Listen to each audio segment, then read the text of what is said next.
Well, good evening, everyone, and welcome to what is going to be an interesting night tonight with all the storms around. If you're in Adelaide, you've probably just been belted like we have. Apologies for the late start. Just some technical issues. The internet got knocked out. But here we are, and welcoming, as always, our cast of thousands. Donkey, how you going, Donk? Very well, mate. How are you? Not too bad. I haven't been disintegrated yet. Macca, how you going, mate? Very good, mate. I enjoyed the lightning show. Yeah, lovely. And Pete, how you doing? Been very well, mate. And Magoo, welcome back after a one-game suspension last week. Yeah, a lot of people don't know, but offline I said that Phoenix was a little bit like our Sam McClure, and he said he gave me a week. So, I won't do that again. Well, I should have probably copped a week for last week, but anyway, we won't go there. We've also got Nikki with us, but she's still got a case of the robots, so we'll have to see how that goes tonight. But welcome, Nikki, anyway. We know that you're here in spirit, even if the rest of it doesn't quite work properly. I've moved closer to the router. Oh, that's nice. Are you doing it via wireless? Yeah. Oh, that's your problem right there. I was comfy in my bed. Oh, for God. I don't even want to go there.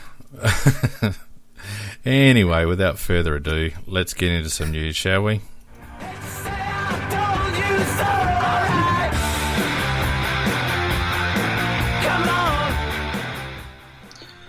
Thanks, Fane. And not a lot going on at the moment, of course. Trade week is next week, but if we stretch back to, pretty sure it was Wednesday of last week, after our show, we did have an appointment of another assistant coach. Mick Godden from the Eagles was appointed as our midfield coach for next year. So that was the second SNFL appointment, and not a particularly inspiring choice, I would have thought, although I copped a bit for that. But that's just my view. But anyway, it's happened, and let's wish him all the best, and hope that he brings plenty.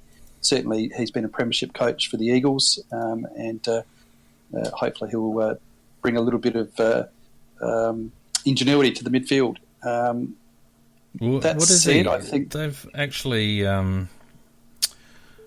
who is going to be midfield, because they've moved things around a little bit, haven't they?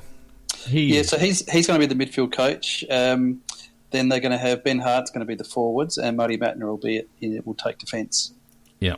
So it's just a little bit of a worry. I thought that two of our key line appointments are new rookies to the AFL. Obviously, significant sample experience, and acknowledge that.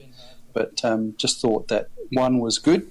Two just looked to me to be a little bit of a strategy, which certainly would be represented by base wage. Just my take. Yeah, and just to complete the puzzle there, Camporelli is moving to an overriding situation really across the board, I think. So senior assistant role, very interesting though that Peter Sumich did say he almost joined us, but he wants to be a head coach. Doesn't make a lot of sense. I know, it's kind of silly. If you want to be a head coach, get back into the AFL system. I think he's banking on Lyon possibly getting the arse. I don't know. It's an odd one, that one. And apologies tonight too. We haven't got our Spreaker chat online. The whole storm thing's just thrown me right out. So sorry, boys. You're gonna have to chat in private tonight. No, the Spreaker's working. There's 2 episodes up. There's 2 episodes up, mate, and one is a dead episode. No. And the other... No. I mean, on Facebook Live. Sorry. Oh, okay. Yeah, sorry. Ignore the dead episode. But yeah, whatever. Anyway, continue. There was also some news around today, although I kind of jumped the shark a little bit on this one. I came across a little bit of information and put it out there on the Twitter sphere, but then got a subsequent message to pull it back in. But anyway, it's out there, so there's no point in keeping my head in the sand with this one. It was just that word was around that Andy Otten had been offered a 1-year deal, so that's something which may or may not hit over the next week or so, depending on what happens. So that was something that came across. The other thing, interesting bit of news, trade news that broke today was the evidently due to some serious illness in his family, Sam Mays of the Brisbane Lions was looking to explore a trade back to South Australia, and that was going to be supported by the Brisbane Lions on a compassionate basis. So there was, I saw a little word on social media that we have spoken to him. So where he lands and where he's best suited, I don't really know, but that's just something that was around today.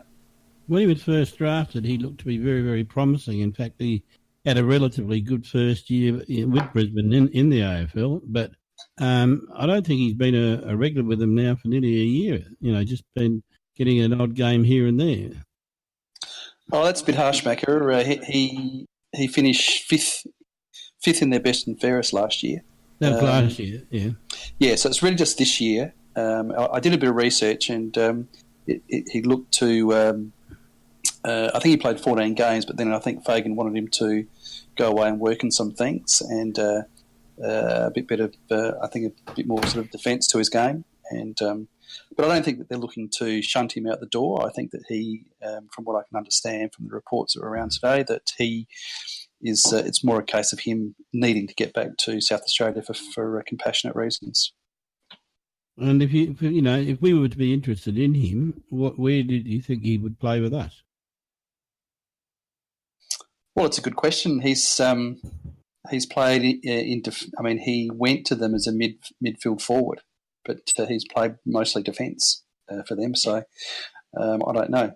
Look, when we put a full fit team at the moment, we've got quite a strong list. Where does he fit in? I'm not sure. A couple of interesting items on the trade wins of the last few days. It looks like Dylan Shield might be preferring Hawthorn at the moment over Carlton and St Kilda. I don't know how he gets to the Hawks. They're going to have to do some wheeling and dealing, but we know that the AFL enjoy favouring Hawthorn and Geelong when it comes to twisting the draft and trade rules, so perhaps they'll get a priority pick or something that they can on-trade to GWS. Yeah, it is interesting that Hawthorn will end up at the top end of the ladder basically year after year, and yet manage to somehow find the collateral to move in pretty good players. Well, probably Cyril frees up a reasonable amount of space for them. The report is that Hawthorn are offering $900 a year. St Kilda up to 1.1 or 1.2. Carlton up around that money too. So $900 a year. You would have thought Cyril was maybe on about $650 or something like that. They've dropped off a couple though, Hawthorn as well. So that's I just can't see how they can work a trade. They're going to have to get rid of a top 5 player in order to get Shield in. I would have thought. Yeah, the type of money they're talking about, surely that would place him in the top 3 or 4 paid players in the competition. And I rate him as a very, very good player, but I don't rate him in the top 3 or 4 players in the comp. And, of course, Carlton also rumoured to be in the hunt for Dylan Shield, and which is curious given that they were also the nominated club, of course, to Mitch McGovern. So that was the other bit of news that wasn't really news. Everyone was expecting, I think. So Mitch has actually nominated? Yep, he's nominated Carlton, so as his club of choice. So it'll be a case of whether a deal can be struck. So they don't seem to have a lot of currency. Although I imagine if they put those 2 second rounders together, they might be able to get something a little bit closer. And if they can't, quite happily, we'll have pick 1. Thank you. You want him? You pay for him. They won't give up pick 1. Yeah, that's not going to happen. I know. I'll see that. But that's what you go in and you do because he's contracted for 2 more years. Yeah, I've seen about 1,000 tweets this week of Carlton being up to their neck in basically every player in the league. Yeah, I've seen them mentioned for Setterfield, Shield, and even one for Josh Kelly today. Apparently, they're going to offer a mega offer at Josh Kelly as well as McGovern and all the others. So Look out for Jared Hayne putting his hand up because he's a Western Sydney boy as well, so I'm sure he'll get a big back out. And it's his lifelong dream to play there. Yeah. He's been moving towards this career move for his whole career.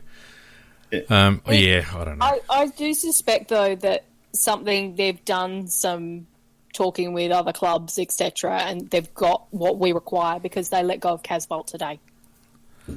Yeah, I don't know. I still see McGovern heading west.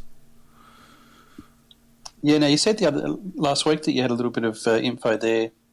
Fane, is that still the case? Have you heard anything more? Nothing to add to that, but nothing even really worth talking about over and above last week. But yeah, if Carlton can't get it done, the two options: he either goes west or he stays with us. And at the moment, it's probably a 50-50 bet either way. And I just don't see how Carlton can get it done with what they've got, unless they're willing to sacrifice Walsh and give away their first-round pick. Well, I'm in the same camp as you, Fane, and to me, this has got that horrible smell of when we had the Dangerfield situation where we're in charge of it, pigs arse. They nominate the team, and we won't let them go unless it's on our terms. But we do. We ended up getting an average pick and a guy that couldn't play for Dangerfield. And we said that we want overs because that's what Sauce said. He set the standard that you've got to get overs when the player's got when he's on a contract. But I just get this horrible feeling that we're just going to get, a very ordinary old pick and 3 half-eaten pasties and, as usual, be the bloody loser in the trade. Macca, you're talking about when Noble was in charge to do with Dangerfield, as opposed to what did we get for Lever last year with Justin Reid, and what did we get for Cameron, who was contracted last year? Well, I got to admit those 2 trades were good. That's who's in charge this year. I just don't like the way this one's heading at the moment because this guy's on a 2-year contract and he's nominating it, and they've offered him a contract. There's all terms and all the rest of it. And Cameron nominated Brisbane, and we got overs for him. Yeah, what I don't want to see is it hanging around until the last day of trade week, because I think we need to be a little bit busy. And I guess live trading of picks on draft day changes things a little, but I would hate for the McGovern thing to drag on into the second week if we can help it. I think the way that it plays out is not so much specifically what we value his trade worth to be, but more so what gets the next deal done. Does that make sense? So, yep. For instance, if a team that we're wanting to trade with sort of further up the draft, if they say, look, the difference between 10 and 7 and 12 and 7 doesn't matter, we think we're going to get the player we want anyway. And we may end up taking something like, 12, 13 or 14, where we might think value is 10, but we think we can get the deal done. I think it's going to be one in a chain, and it's not necessarily going to be how we value him per se, if that makes sense. Yeah, well, interesting enough, the Gold Coast have come out and said that they won't be dealing their 2 or 3 out to us to help us get the McGovern trade done. I think, Pete, you're right, but I think it's a dangerous game to play this season because of that live trading situation. You could, in past years, you had a reasonable idea of what clubs had in mind in terms of their draft targets, and the draft order was set prior to draft day and all the rest of it. But there's a real danger of getting blindsided, I think, this year if you're not careful. And if you're going to do that means to an end trading, you'd want to be damn sure that the scenarios that you had in mind that were going to fall our way are actually going to happen, because you would hate for something to happen at the last minute and your whole plans go out the window. And to me, live trading is a recipe for that. Yeah, actually, it's a very good point. I just sort of had the feeling that you remember the Jake Lever trade. I can't remember exactly how that played out again now, but I remember that it appeared that we didn't get value, and we said no, it's not going to matter because we knew we were going to get Lever when we wanted him anyway. Oh, that was, when we traded down 3 picks or whatever. With Geelong. Yeah. To try and improve our second rounder. I don't know. Look, I think you're right, though. I think that the live trading does put a different edge on it. It certainly makes it more problematic, I think. And you've also got players this year, so you had the Walsh twins actually come out today and say, we want to stay in Victoria and we want to play together, if possible. And we barracked for St Kilda. And then, of course, you had Lukosius and Rankin a couple of months ago said, look, we'd love to stay in South Australia. And then they got toe out the company line. So you've got draftees trying to say where they want to go. That gets into it as well. And the AFL's got to stamp this out, because we shouldn't be hearing from 17-year-old kids about where they want to play. The whole point of the draft, the draft underpins the equalisation system. We've had players done in the past for draft tampering, and whilst this year it may fall in our favour with a couple of those lads, stating their preferences, if we want to maintain any semblance of integrity in this system, the potential draftees need to shut up or be told to shut up. They can't be making that call. And to me, I feel like the first contract needs to be extended to stamp this out. But what you've also had is you've had first-year draftees wanting to break their contract. That there's been talk about some players, they're not happy, they've been drafted to interstate clubs, they want to go back home, and they're trying to break their mandatory 2-year contract. Mm. Yeah, but I don't think you're going to get any support from the AFL, because the AFL likes this chaos situation because it's publicity, and it keeps the AFL in the papers when there's no football going on, and they love it to death. And in fact, the more movement, the better, because the more publicity, the better. Yeah, movement. Sorry, Matt. They're not interested in us clubs and having stable rosters. They're more interested in publicity. Yeah, for sure. But I think that the actual draft itself, I don't think you can have players who have never been in the system making snide remarks about where they'd prefer to play and what they're going to do if they don't get drafted into the state that they want, or blah blah blah blah blah. I think that section of the whole player movement mechanism needs to be tightened up, because it's just starting to creep in more and more that you're getting whispers that X player wants to stay in Victoria, or this player wants to stay in WA, or this bloke's going to move back at the first opportunity, and blah blah blah. I mean, there has to be a balance, and whilst I agree with you that the AFL enjoy the cattle trading and all the rest of it, and it certainly keeps us in the media over the off season, there's got to be a line, and the hardest line they've always taken is at the point of the draft, and I think that needs to be just addressed. Well, I can see in the chat, one of the things that would help redress the situation is if clubs could actually trade players that are under contract. And against their will. It's never going to happen. Against their will. No, and look, I was going to say, I don't think the AFL will ever allow that, even though it happens in sport in the United States, and they tend to follow what happens in the States.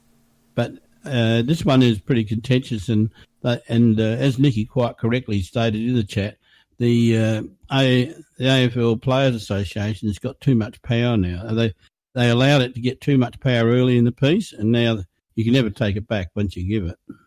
Well, it's the AFLPA, I think, that'll block that ad infinitum. I don't think they'll ever support a situation where their players don't have final say on whether they move or not if they're under contract. At the moment, the only party that can really hold another party to the contract is the player, because if the player just says that he wants to go, then 99.9% of the time he goes. Whereas if the club wants to trade that player who's under contract, the player can turn around and say, well, no, I don't want to move. Yeah, well, at the moment, at this very, very moment, not that they would necessarily all move, but there's something like about 23 or 24 players who are under contract discussing about moves of other clubs. The problem that you've got, Macca, and the difference that we have here in Australia is that we have very strong and specific restraint of trade laws, as has been mooted along the way on a number of occasions. And you can bet your bottom dollar that the AFLPA has got about a 50-page statement of claim all drafted and ready to go in their top drawer.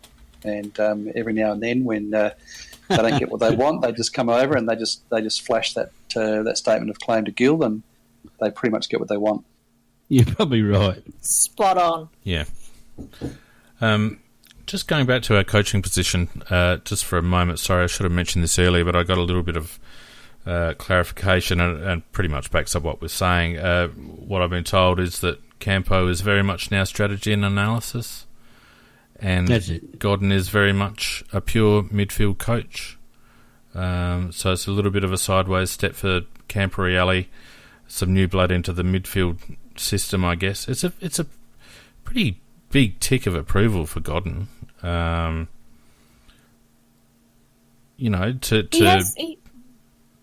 be put straight in charge of an AFL midfield. And we've said all along this year, Fiend, you, Macca, and I have basically said over and over again that Campo didn't know what to do with Gibbs and Greenwood. And we could see that our midfield wasn't being used correctly. We had the talent in there, but the mix was never quite right every game. And I reckon new blood has definitely, and new thoughts are definitely needed. It's a very green team. Anyway, sorry to digress back to the trade talk. The other move that seems to be pretty much penned in now, Pete, is Lachie Neale to Fremantle. Yeah, they seem to be to Brisbane. Brisbane. Yep, yeah, mate. They seem to be closing in on that one fairly significantly, and that also then opens up Lincoln McCarthy going from Geelong up there as well, given that they're close friends from the southeast. So they expect those two to seat up with Brisbane next year. And the worst kept secret, of course, was Tom Lynch going to Richmond. That's been announced today. That was a terribly kept secret, but that was the other significant mover. Now, who has come off that list to make room for Tom Lynch? Well, apparently, it's shopping around about 5 different players. Because that's $1 million a year they're going to have to shift to make room for Lynch. Mm-hmm. So they've got Dusty on big coin. They got Jack Revolt probably on reasonably good coin. Cochin on good coin. That pseudo defender Rance on ridiculously good coin for what he does. You know, there's a fair amount of their cap space taken up by half a dozen players. It makes you wonder how they're going to clear that amount of room, and even if they did have a little bit of room, which would be surprising, given where they are at the moment. I'm glad you mentioned that one, because that just reminded me of another bit of Crow's news, and that is Tyson Stengel. We are into small forward from Richmond. Went over there as a rookie from South Australia, and I know that won't clear a lot of room off the cap, Fiend, but that is one player that certainly we are seeking. He wouldn't cost a lot. Sorry, he wouldn't cost us a lot to get, would he? No, you wouldn't have thought. Talking from a salary cap perspective, Macca, and Fiend was just talking about clearing out the salary cap for Tom Lynch, and that'd be one, but it would be very small beans. I guess my point is, Pete, that they're probably going to have to do 3 or 4 players off that list. 3 or 4 probably first 22 players, or certainly first 25 players off that list. So because the rumours so far is you've got Sam Lloyd going to the Bulldogs. Yeah, he was the other one. Yep. Yep, and Townsend. Yep. I think to Saints. It's going to be a squeeze. But I know that he was one. And then you've got Stengel, and I think Miles was also mentioned, and I'm trying to remember another one. But there are about five or so names that I saw. I think there was one lad looking to go west. Now, who was that? Bear been on their list for a while.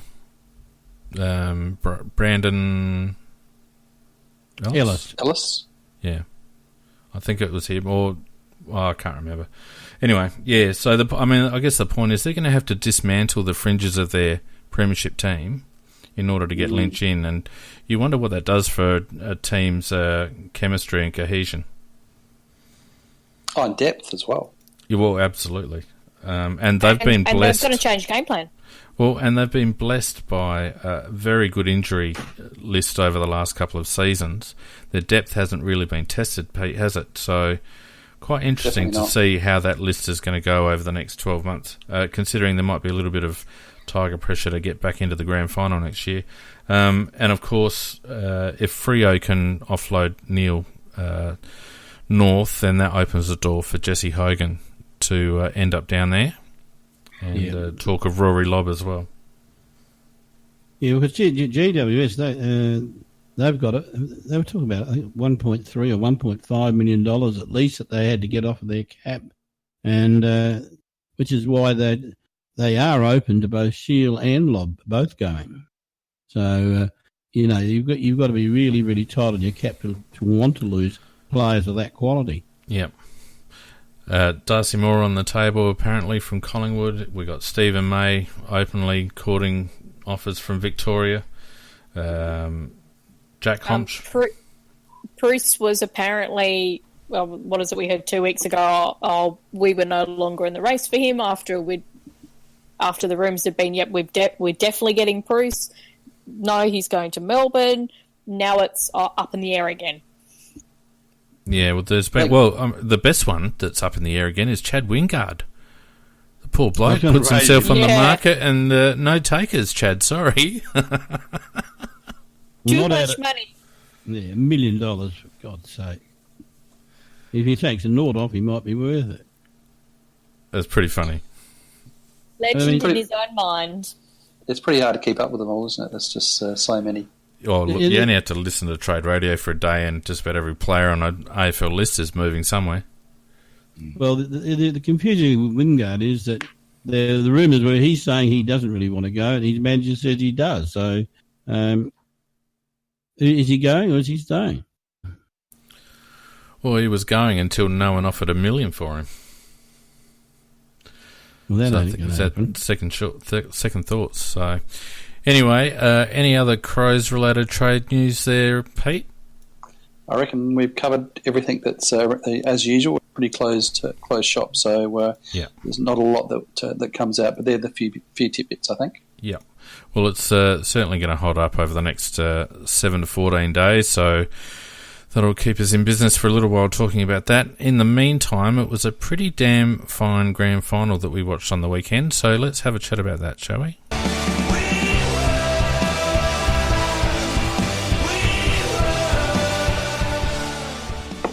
And I had to cut that short because YouTube told me off for using that song last week. So anyway, let's have a chat about the grand final. YouTube. Well, it was a very good grand final. It was very interesting.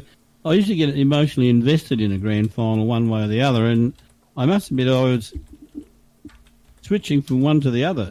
But surprisingly, I don't think I've ever barracked for Collingwood before, but I had a little bit of interest in them. And also, West Coast, obviously, being a non-Victorian team, well, the sympathies were there as well. So really, I really didn't care very much in the end who won it. And so that intensity was missing. But I did enjoy the quality of the game in the sense that it was a genuine grand final and for once, reasonably well umpired, I thought. Yeah, couldn't agree more, Macca. I was the only Crow... Oh, yeah. I was the only Eagles supporter at a party up here in Darwin, and with about 3 minutes to go, I was roughly kicked outside because I have the ability to make a little bit of an ass of myself when I'm in the minority. I can't believe that. Yeah, I can be quite obtrusive. And so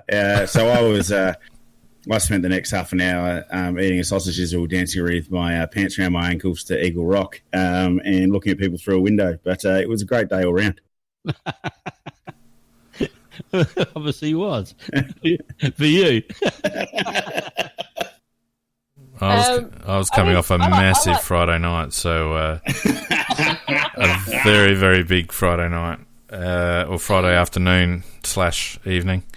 So I did watch the game. I actually thought it was a cracker. I thought it was a great game.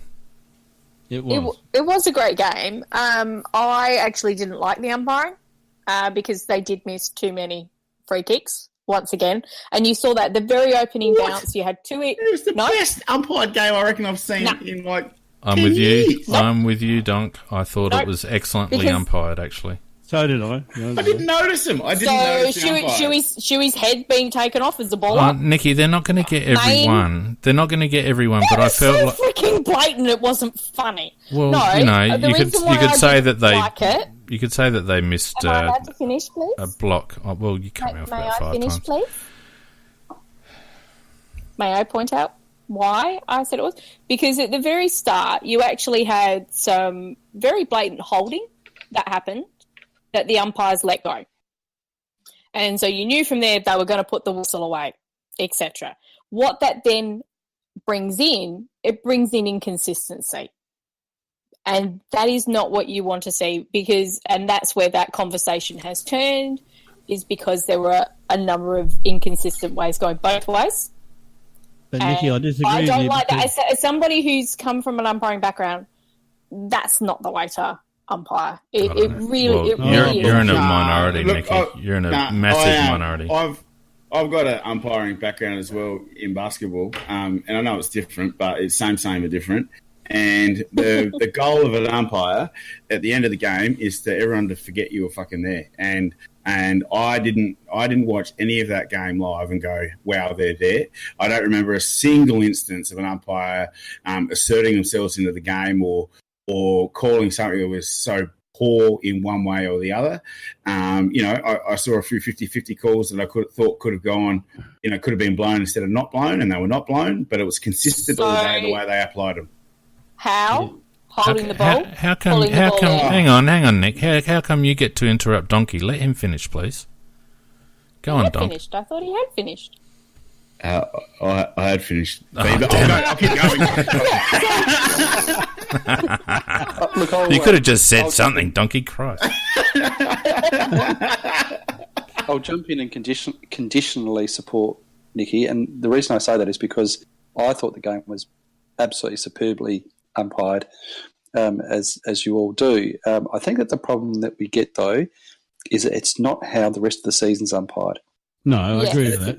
It seems to be that we have this different set of, and so what we'd really love to see is we'd love to see every game throughout the course of the year umpired like a grand finals umpired. That's what we'd like to see, and that would be fantastic. But it's not. And then as soon as we get to a grand final, it seems that we have this different set of rules where the umpires become invisible, which is what we'd love. That's what we want. But you can't quit. I think that it just it does become difficult to follow that they seem to have this separate rule book for a grand final, which is a bit annoying. But with that said, it was brilliantly umpired. You certainly never got the feeling that one side was being favoured. No, I didn't feel either. No. Although no non-Victorian side has beaten a Victorian side in the free kick count in the grand final since Essendon and Brisbane in 2001, and that still remains the same as of last weekend.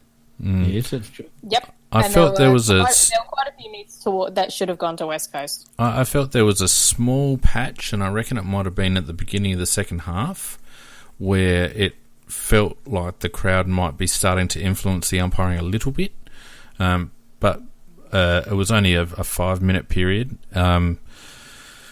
But I think, Pete, what you're saying reflects the lack of depth in the umpiring fraternity, because there were 3 very good umpires umpiring on Saturday, and I felt they all umpired with common sense when they were mic'd up and they were explaining their decisions that we could hear. It felt like all their decisions were well thought out. They missed a few, but positioning can influence that, Nikki, a little bit. But I felt overall the umpires didn't have a negative influence on the game whatsoever. I felt like they umpired what was in front of them and didn't try to assert themselves in the game. Absolutely correct.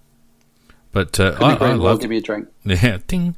I love the game. I felt like Collingwood would be a little bit devastated after having such a good start. To not be able to capitalise on that, and to not be able to capitalise further down the track on West Coast's inaccuracies. I think they probably lacked one more forward, if you ask me, in the end. I think, look, it was really interesting because I went up and watched the game with my mum and Dad, and Dad, I thought, had a really good point. So towards the end of the first quarter, and he just made the comment that Collingwood can't go with West Coast. And I kind of looked at him and said, but they're like 5 goals up. And he was like, no, West Coast is starting to bring that pressure. Collingwood are tiring. They can't go with them. And that's West Coast from then on. That's when they started to play their game. They got back to that kick mark control. They started to get closer in and actually make the tackles. You could really see from the start that West Coast were nervous. They were so nervous, and particularly a lot of their outside players just couldn't get into the game. And I think Buckley made some mistakes in that he took Greenwood off of Yo and put him onto Shuey. Cost the match. That released Yo, and Shuey just kept doing what Shuey was doing for the entire game.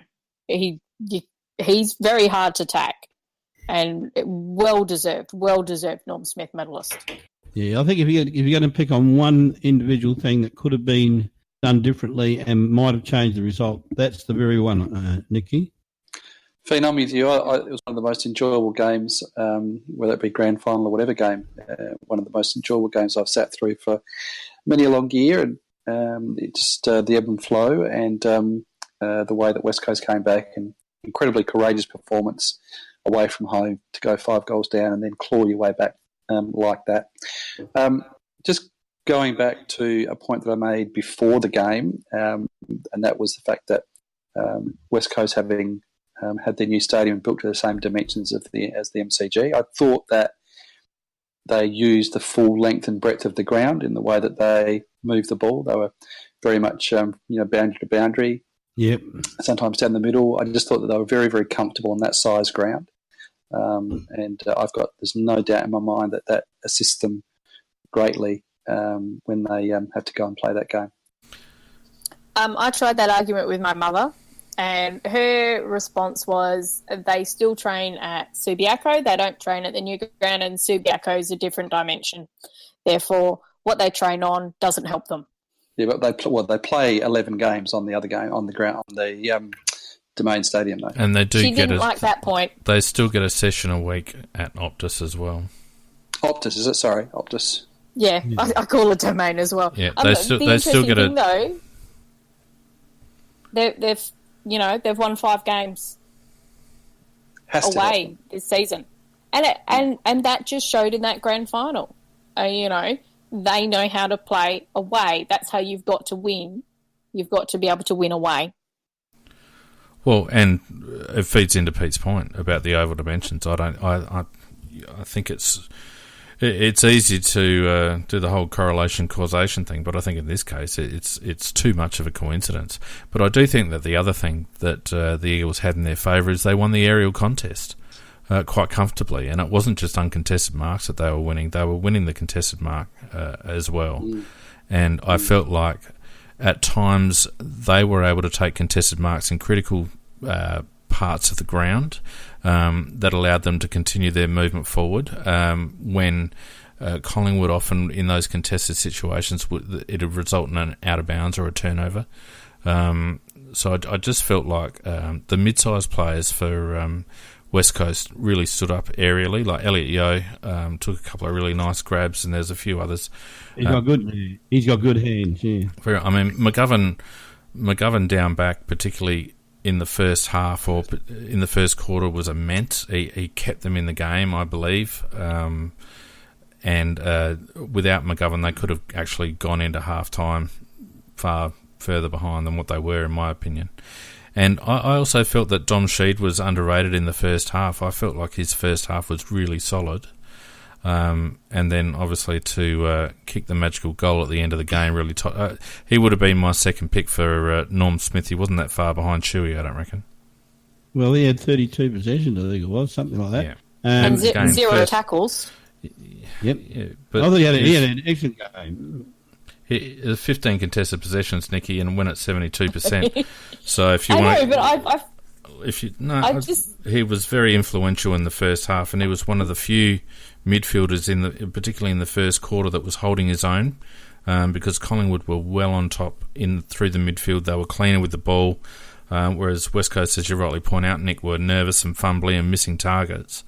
But Sheed was probably the one, I reckon, in the first quarter and a bit, that was standing up and at least getting his hands on the nut. Yeah. No, I'm not actually disagreeing with you on any of those points. I just thought I just thought it was really funny that he had 0 tackles, and yet we're actually talking about what a great game he had, because he did. And yet we do, for an inside mid, we actually expect them that they need to have some tackle numbers and everything else. And so I just found it very interesting in the biggest game of the year. You have that player who's probably second. I think you can argue with him being second or third best between him and McGovern, for an inside mid to have 0 tackles. But what I loved was, like, that goal that he then kicked. It came from a brilliant, as you said, the contested mark from Liam Ryan, who had not had a good game. And I thought that little chat that Jetta had with him at 3/4 time was brilliant. Yeah. We don't know what was said, but you could feel the gist of it through the screen. It's because he pulled out of a mark. Yeah, that's right. He squibbled one. Shocking effort, and he just told him to get his head back in the game and just keep doing what he does, etc. Yep. And that, I think, actually influenced that mark then happening, which further down was you had a pass to Vardy, but from Vardy it was a great contested mark from McGovern. So that's exactly your point, Phoenix, was that contested marking, that aerial thing, and they didn't drop their heads. They just kept plugging away. Mm. We talk about McGovern's marking as well, just quickly on that play. He takes that magnificent mark, but his agility gets up, plays on, and then on the run, he just a 35-metre dart that hits Vardy, and it had to be exactly where it was. Yeah. Otherwise, it was a Collingwood goal. Yeah, exactly. They would have been open right up, but that was really courageous taking but incredible skill. And you mentioned a bloke there, Vardy too, Pete. He was good. They got good value out of Vardy, I felt, for the minutes that he was on the ground and running through the ruck there, and he made some key plays at key moments, and I felt he really stood up, particularly towards the end. A couple of crucial marks and possessions, and you wouldn't have expected to get that much out of Nathan Vardy, so he was a bit of a bonus. I thought Will Schofield was also a bit underrated down back. I thought he did quite a good job. He was absolutely fantastic. But it's interesting the way that you can. It's easy to say with the way that you beat teams like Collingwood and Richmond, who are the chaos ground ball teams, is to keep the ball in the air. But you've got to have some real A grade level talent to be able to take that many marks and that many contested marks to keep the ball in the air. It was a fabulous effort. Yeah, I actually thought. I mean, we kind of talked about after the All-Australian that it was ridiculous that they had a captain in the team, and yet they picked a guy who's in a leadership group but doesn't actually hold a captain position. But I think Hearn now has the much better, more deserving title of Premiership captain. I really love that play early on in the game where it was him up against Stevenson. And, of course, the commentators are going nuts. Stevenson and his speed. And I'm just watching how clever Hearn was in that particular contest, and that he got the body in the way. Yes, Stevenson's much faster than him, but he got it on how he wanted it to be, so he could control the ball. He didn't take possession, so Stevenson couldn't tackle him, but he just did those little taps. It was so smart and clever. And you saw Schofield do that on the goalie, I think it was. No, side bottom. When side bottom got moved forward as well. You're right. That was a wonderful contest. And they were trying to break the Hutchings tag, because Hutchings did a brilliant job on side bottom. Side bottom. Yeah, side bottom would have been disappointed with his game. He couldn't break that shackle at all. I reckon that Hearn one with Stevenson, I reckon he was about a millisecond from getting done. But it was really good play from the. I actually thought Hearn looked a bit nervous early. He miskicked the ball quite a bit, which is unusual for him. Yeah, exactly. But that piece of play was excellent, and I think credit to West Coast. They just stayed in the game, like one of you guys said earlier. Hearn mentioned after the game, he was asked a question about taking the eyes off the scoreboard, and he mentioned it's not an easy thing to do, but they just stuck with their task. And I don't think Collingwood dropped away that much. They probably weren't efficient going forward. They didn't have enough targets, I don't think, going forward, Collingwood. But they stuck with it at the contest. And they were in front for a long time. Something you said before, though, Fiend, which was very, very relevant. They were lacking that one marking forward that could have won the game for them. Yeah. Well, in the end, Cox had to push up a fair bit, didn't he, to get his hands on the agate, and they would have been hoping that he'd be taking marks in the 30. And once he was pushed out, because Barras was all over him, he had to do something. But I'm actually surprised that they didn't try Brodie Grundy deep for a while, because Brodie didn't have a huge influence on the game. He tried hard, but I would have thought maybe pushing Cox out and having Grundy deep might have provided an option. But you're right, Mac. I reckon they were one short up forward. They did brilliantly on Grundy to really negate him, just like they did with Gawn. They had to adjust it a little bit, but they made sure that Grundy wasn't much of an impact. And I think Barty really was the better at the two between him and Lysette about doing that. Grundy's probably the only one where I might agree with you on the umpiring, Nick, because all they did to Grundy all game was pushed him under the ball. To the point of tunnelling at times. But I think he does like to hang on as well. So I think, and that's the problem, is that negates him is to, which one do you pay? And I actually think that the hanging on needs to be paid. Yeah, you're both right, because they were sort of chesting him out of position, but he's also got one arm back holding them. So that's why it was just play on. Yep. But it's probably the weakness in Grundy's aerial game is that when he's going up for marks, he tends to be quite vertical, a bit like Kurt Tippett used to be when he attacks the ball.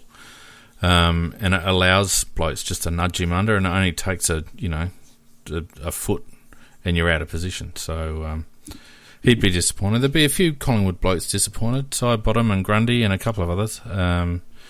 But Pendlebury didn't look right. Yeah, and the head of the cheer squad. Oh, yeah, God. Yeah. Pendlebury actually looked old to me for the first time for a while. He looked like an old man playing. He tired as the game went on. Well, he didn't look like he had any burst speed, or didn't have the. He still had that time over the ball, Mac, but he didn't look like he could actually break free and be constructive. Now, do you guys actually think that we could actively see the amount of pressure that was applied in those first two quarters showing up in the last half? Because that's when Kennedy and Darling and Cox started to take their marks. And for me, that kind of change, I think, might have something to do with all of that pressure and everybody, just how much they give in those first two quarters, that it started to dissipate a little bit. I thought the big turning point in that setup, Nicky, was more the fact that Kennedy was doing it on his own in the first half, and Darling should be ashamed of his first half. He had, in Dream Team points, he had 4 Dream Team points at half time. Looked to have the JJs about him, didn't he, Mac? It was completely overall. Absolutely. Yeah, it's a great comparison. You know how JJ admitted that he could barely run because he was nerves had got to him, and that's exactly how Darling was. But in the second half, Darling came out and played up to the standard that he can, and because of that, then you got the Twin Towers, Nicky, and that made all the difference. It gave options everywhere, and that brings the other players around them into the game as well. But Darling was a liability in the first half, and perhaps a winning player in the second half. Yeah, I felt like he was the difference in the second half. Oh, right at the end, wouldn't it? Mark on the goal line. He would have had to go on suicide watch if they'd lost that. No, but didn't he have a bad his last grand final was really bad as well. He had a shocker. It does look like it. Sorry, Pete. No, go on. I was going to say it's just in some respects too. It was weight of numbers. There seems to be so many West Coast players who can take a really good, strong contested mark. Yeah, there's just lots of them. Yeah. And if one wasn't taking them, others were. And it just seemed to be a weight of numbers that got that aerial game going. Yeah, those two that we mentioned, plus Lysett and Vardy as well. So that's four. And McGovern? McGovern, Barras. Outstanding, wasn't he? Barras was a very good contested mark. 10 marks. Yeah, there's just a lot of them. Hard grounds, ball spending a lot of time in the air over in the West, do you reckon? Yeah, maybe. Who knows? But, they had Kennedy and Barras both in double-figure marks, and a few pretty close to it. So it certainly was an area I think that they just about won the game. And it probably, it's worth a mention that the Eagles, and not to make this a anti-Crows thing, but the Eagles succeeded where the Crows couldn't last year. They weren't overawed by the occasion, and whether it was a benefit of having the 2015 experience or not, but a similar crowd dynamic, I thought, between the Collingwood crowd this year and the Richmond crowd last year. A reasonable amount of West Coast voice there, but probably similar to what we had in 2017. And no power stances, and yet they were able to hang tough, and particularly after blowing out early, to be able to hang tough and get back in. It's an enormous effort by West Coast. I think they didn't have injuries during the game like we had. I don't think you can quite compare it. I think the comparison is with the 2015 Eagles team, maybe, because from all accounts, and you talk about players like Jack Darling, guys that absolutely bricked themselves on the big stage, and so whether that actually held them in better stead for 2018, maybe we'll see. We'll see how our team responds over the next. Because I reckon that after that 2015 final, I reckon they dropped down to a reasonably low point. I don't think they ever dropped out of the 8, did they? But they dropped right down. I reckon they might have. And that was kind of my point, though, Pete and Nicky. I wasn't bagging the Crows. I was saying, could it be a similar situation if we keep the bulk of our squad together, that the benefit of that experience in 2017 will see something similar? Sorry, mate. No, you're spot on. A couple of years down the track.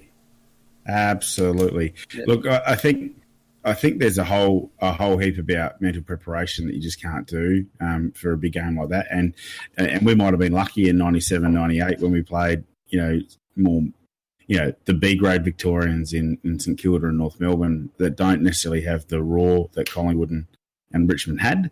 And I think it's a completely different game now than it was 20 years ago. And a lot of these little, tiny associated benefits that go with this can really unbalance the side, because their sides are actually more closely aligned now, I think, than they were before. We talk about Formula One footy.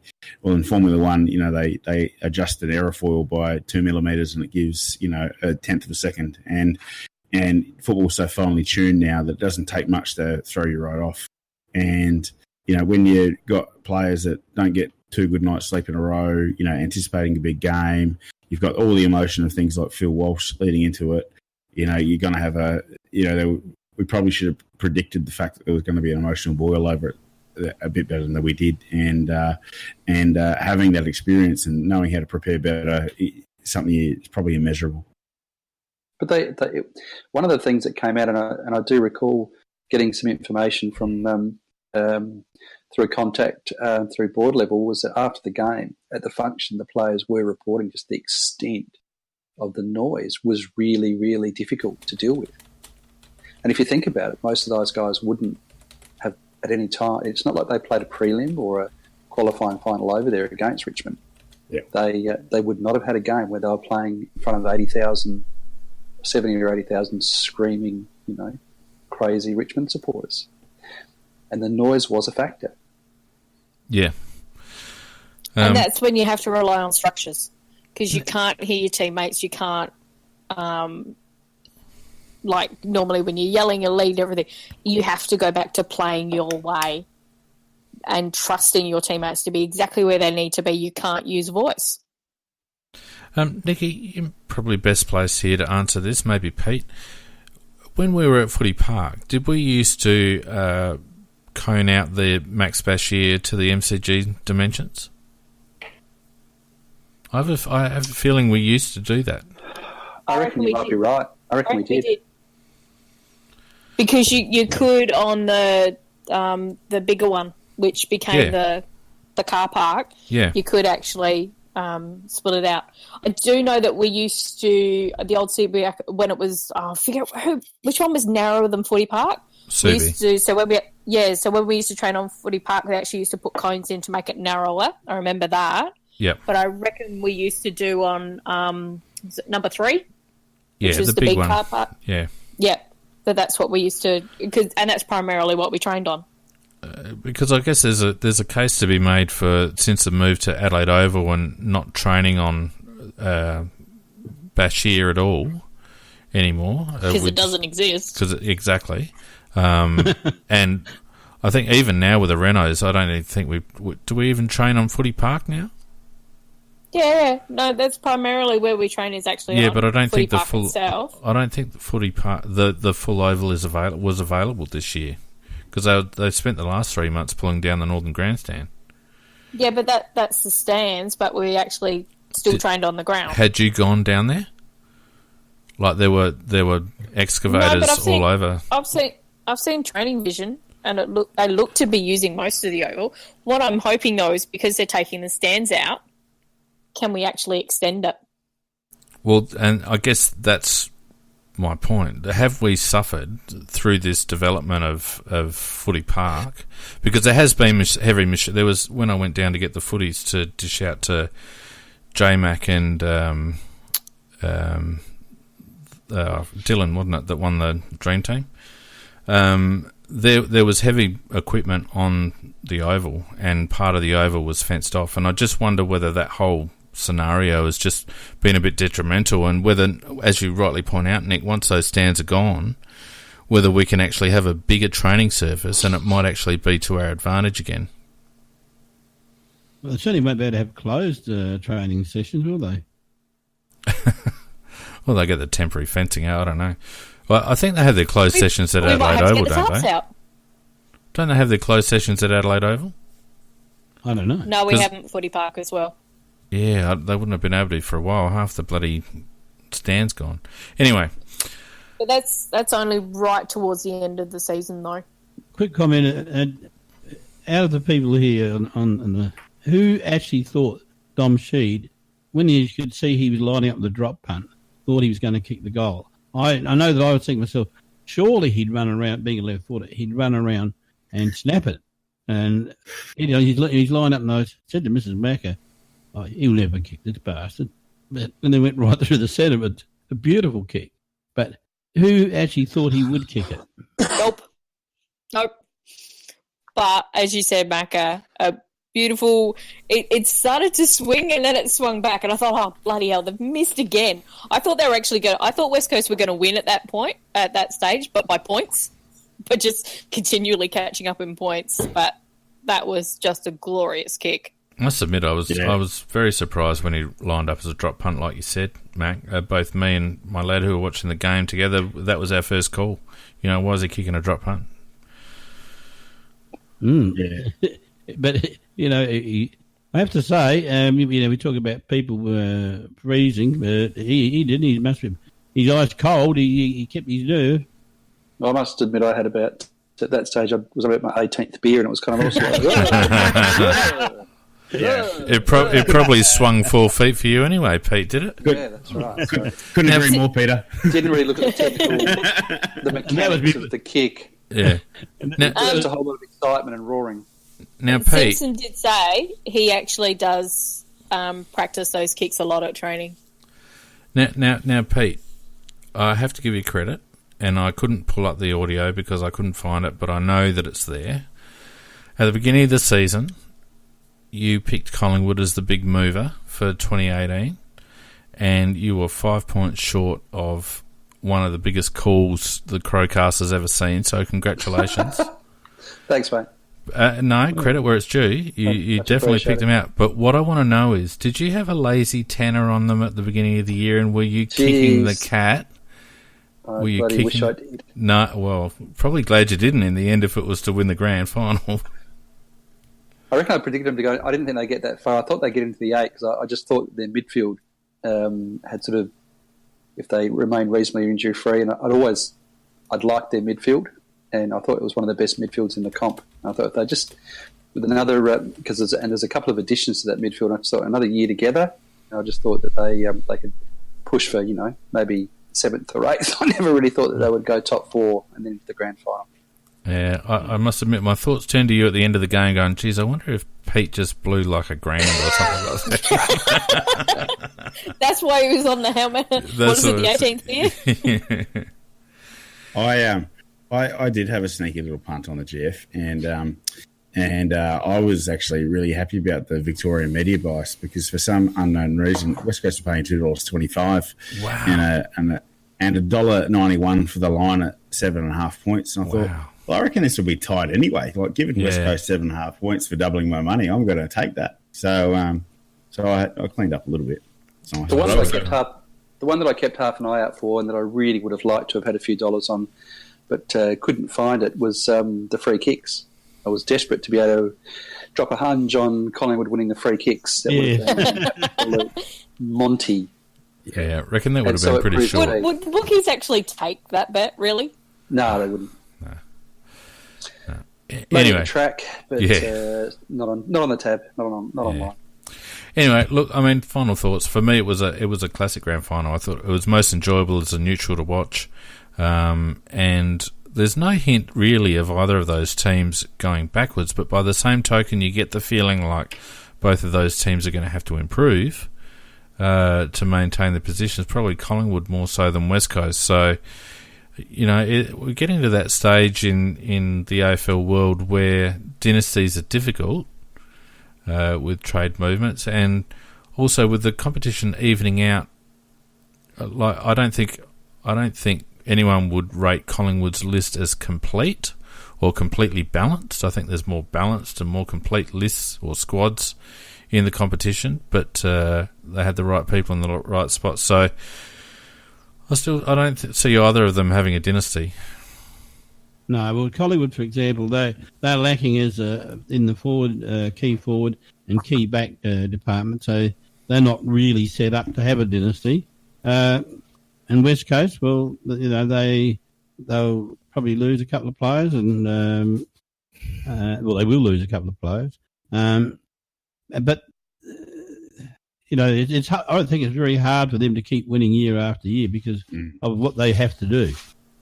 Well, there's been a seismic shift in the way this plays out, and I can't put my finger on it really. I'm not sure if it's the buy or what it is, but it just seems now that it's almost regular that if you you get to a grand final from 13th or 12th, it just doesn't seem to be that slow burn that there was maybe 6-7 years ago. Quite right. I also think the other advantage, and this is why I'm backing the Crows to win next year, is that it's the draw as well. Like we're going to have the at the B grade draw next year, which means that we're not going to be playing so many tough opponents as often, and we're going to it's going to be a little bit easier for us. So you saw what Hawthorn did off a softer draw. Saw what Collingwood were able to do during the home and away. They weren't that great in the home and away. They were right, but they weren't that great, and they won when it counted. And I think that, and Richmond did the same thing in 2017. Those softer draws sort of help you get a bit of a leg up.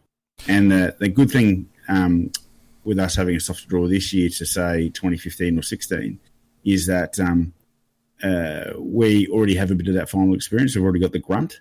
So I'll be tipping us, injuries aside. I'll be tipping us for top 2 by the end of the home and away, and that is a guarantee you can take to the bank. It's a donkey guarantee. So that's a donkey bet. I heard the doggy vote, but they haven't got a donkey guarantee. I reckon you're right. You've got a point there about the fixture. I think the fixture plays a big part, and the danger is that it can be a bit of a roller coaster, I guess, Donk, because you could have a soft draw and get into the top 6, but not really have a squad that's ready to contend. And then so you drop off the next year, and then, up and down you go for a couple of years. But the advantage that we've got, I guess, with that softer draw too, and injuries notwithstanding, like you say, is we've got a very mature squad that, all things being equal, is a top 4 to top 6 squad without too much intervention. So, you'd be disappointed if you're a Crows fan if we didn't work our way back into the top half a dozen next season. I wouldn't have thought. One quick question about the grand final. What did you guys think of the entertainment in Otella? I was placing my. Don't you guys do like a cow cutter at the start of the game where you put heaps of bets on? I wasn't really paying attention to. I was asleep. I didn't I watch basically the made sure. Yeah, I turned up at my parents' just before the first bounce. That's all that's needed. I'd ended up in the spa by about half time, so all I can say is that the entertainment where I was... No. We don't want to know about your entertainment in the spa. With a few other people, it was interesting, and it was spectacular. Well, looks like I was only score a few goals, Pete, did you?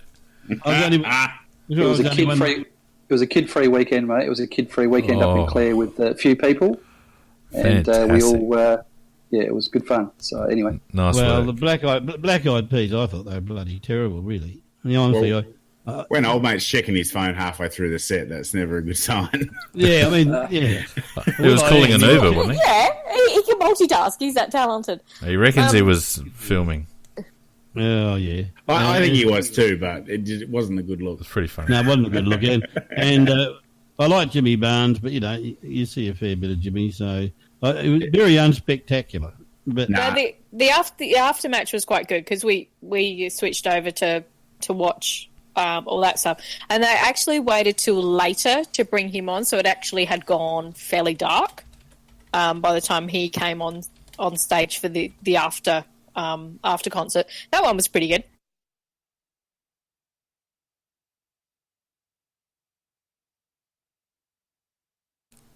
Anyone else? No. I just checked my headphones then. Sorry. Yeah. I think, honestly, though, for most of us, is we don't really give a shit about that pre-match. It's pretty much the same thing. They always have, what's his name? They wheel him out to do Up There Kazali, and... That's shit house. By the way, where's Holy Grail? Why don't we just get hunters and collectors every year? That's all I want. That's our grand final song. They only play that when we should be winning. Nah, this is the 90s. They should bust out Holy Grail every time. That's all we want. Just give us what we want. It's like going to Macca's. I don't want to eat healthy. I want a double cheeseburger. Give me a shake. Give me the fries. I want Holy Grail. That's all I want. Hey, setting aside the result last year, though, the Killers were unbelievable. Yeah, they were fantastic. They were good. I did actually hang around after the game, and it was so funny. We had some Richmond supporters looking at us like, "What are you doing here?" Like, because we want to see the Killers. Really? I was back at my hotel. I was back at my hotel in my pajamas with Uber Eats at 6:00. No, I was biding some time before I went to the Crows after match function. So. Yeah, well, for me, it was as soon as the grand final finished, it was like 7 a.m. in Ibiza, and I was sitting on a beach eating Serrano ham and eggs, just looking out the ocean, going, "Come on!" Just going. Well, by 6:00 tonight, I'm not going to remember anything from this morning, and I didn't. I can't top that. So let's just move on. Oh yes, I am a grumpy old man. That's what I am, and I really don't care who knows it. Sorry, I didn't mean to cut the conversation short, but when you start trotting that crap out, Donkey, you can get stuffed, as far as I'm concerned. Right. Go, Macca. We've got a few sweets and smacks. Firstly, a big sweet to the West Coast. They're overcoming all the disadvantage, 4 or 5 hour plane flight away from home for about 2 or 3 nights. and you're playing Collingwood on their home ground. Every eccentric advantage, which has been now set in stone by Gillan McLaughlin, but stiff shit, Gil. Collingwood lost. And a big sweep goes to West Coast on behalf of all the non-Victorian teams. And I've never done one of these before, but this is a sweet smack, and that's Jack Darling. Where he's forward. You've never done a sweet smack, Macca. Well, not on this show. And this is he got 4 Dream Team points. Phoenix. He got 4 Dream Team points up there. Is Mrs. Macca around? I'm not asking. She is.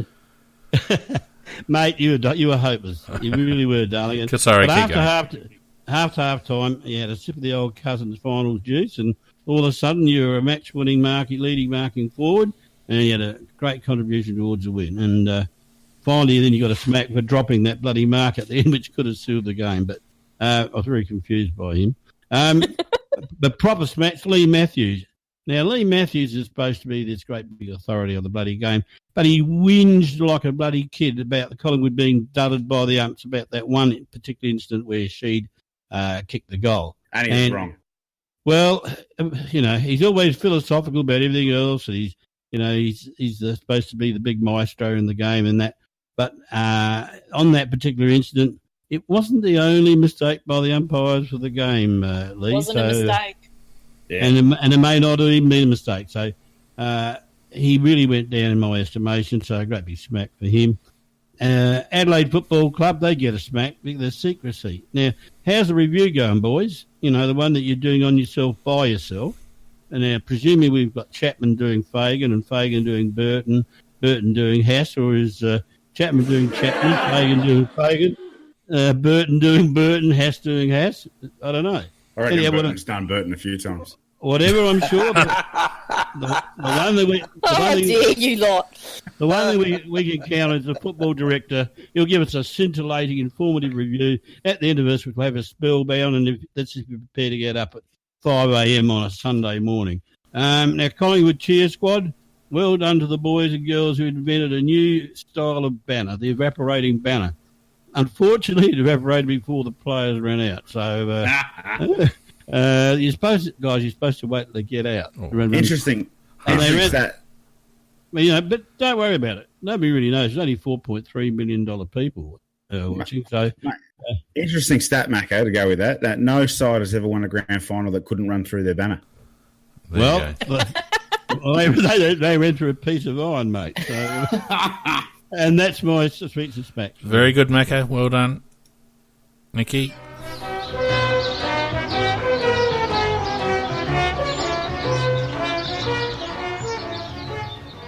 And go. So on the Collingwood banner thing, so it's the person who was actually not paying attention, who could see it starting to rip and didn't do their job. So, yeah, but Mac has kind of covered that off. I think the two big nominations this week has to go to Trade Radio today for letting go to air a private conversation between, Purple and Hutchie, where basically he admitted that where he got his source, that he got the shield from and the money amounts, etc., was from Hutchings himself. So we actually got a nice little insights to how the media, the AFL media, actually give out their own little sources. They just kind of feed themselves a little loop back and forth of, I heard from this, I heard this, and I heard, but he said that, so it must be true, etc. But I think the best one has to go to a guy by the name of Rod Craven, who started a change.org petition for the AFL for the AFL to do an investigation into the game and to either reverse the result or make it get played again, because there were three instances, where they got dudded by the umpire bias. Now, I very much love their first one, and I'm going to read it to you because it just amused the heck out of me. So his petition... his first point is the video replay judgment of the goal given to West Coast in the first quarter clearly showed the ball was touched as it crossed the line, not the boot of the West Coast player, but came off another part of his body and was clearly a behind. The resultant score should have read 1-3 instead of 2-2. For starters, Collingwood supporters, we've long known you guys don't know the rules. A kick is actually from any part of the body below the knee. It came off from below his knee. Therefore, it was a goal. And the score should not have read 1-3 instead of 2-2 because that was actually the first goal that West Coast kicked.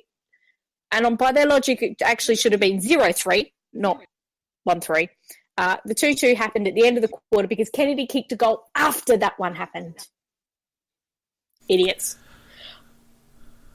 And cockwomble to the 5,488 people so far who has signed that petition. Unbelievable. I think a lot of them have signed it just for a piss take, though. Well, that about wraps us up, I reckon, guys. What do you think? Yep. Yeah, Sounds very good. good. Can I give out like a Kent suite? Yeah, sweet. You can give out a donkey something. Yeah. Donkey sweet. Donkey dropping. Yeah, can I give out one donkey dropping? No, Nathan Buckley. Look, I know they lost and it wasn't it wasn't great, but seriously, that bloke has fought off so much over the last a couple of years. And watching him give the cheer squad, captain a hug before the game and the run afterwards and the way that he's dealt with the loss and all those sorts of things. I saw a man that I'd never seen before. I'd always taken him as a player as a bit of fig jam. And I saw a man with great humility and wanting to bring the whole organisation with him. And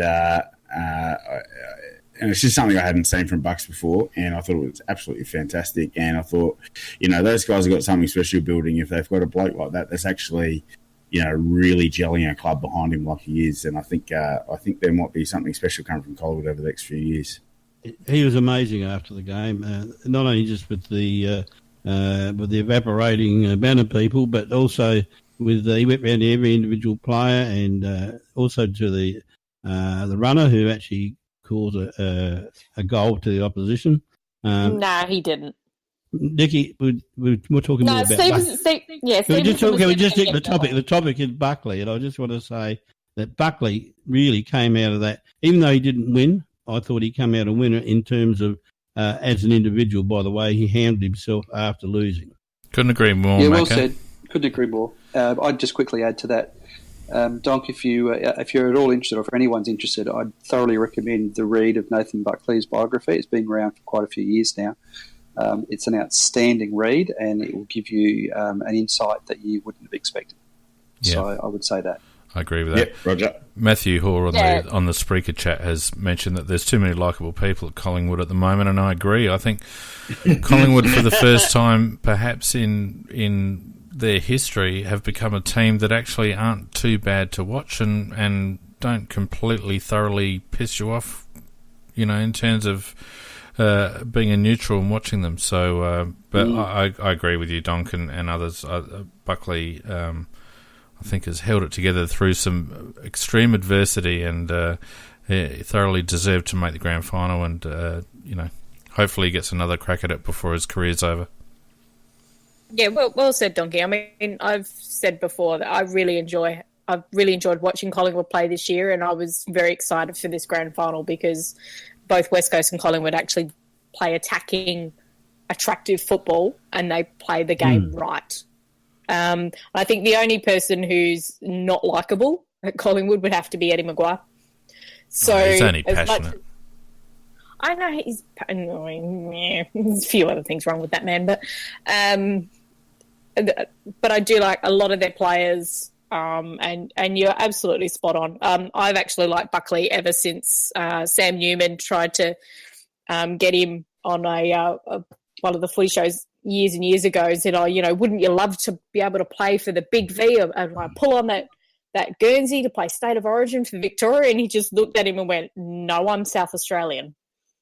Like that boy ever since then. All right, guys. Well, look, that was a pretty enjoyable show. Thanks, everyone, to listening on Spreaker and on Facebook Live. Don't forget, we are on demand on Spreaker, on our website, on Facebook, on YouTube, on just about everywhere else. So just chuck in CrowCast Tuesday Night Live into Google and you'll find all the little different spots that you can listen to us at. Next week we'll be heavily into the draft, I'd imagine. So over the next couple of days... Trade. Well, the trade, I should say, yep. So over the next couple of days, watch out for one or two articles bouncing out of AFLCrowCast.com, just trying to preempt where we're at and what we might be doing. So that'll be something to look forward to. And, of course, next week we'll be talking probably exclusively about Trade Week coming up. And go on. And a bit of exclusive conscious on Patreon as well. Is that the exclusive stuff ready? No. That won't be in until 2019. But you can still do Patreon now, though, if you want, though. Yep, so you can support us on Patreon now if you like, bearing in mind that the tiers, the content on offer in the various tiers is 2019 content. But you can also register at the website for free and do what Donkey did last week and write a very enjoyable article. So it's not very hard to register at aflcrowcast.com. Just you can register with your social media account if you want. And you can write articles that feature in our fan articles section. So go ahead and do that. Thanks, guys. Thanks, Nikki, for joining us again. Thanks, Pete. Thanks, Donk. Thanks, Macca. Thanks to everyone for listening and your ongoing support. And we'll see you next Tuesday. Yeah, good night, all. Bye. Yeah,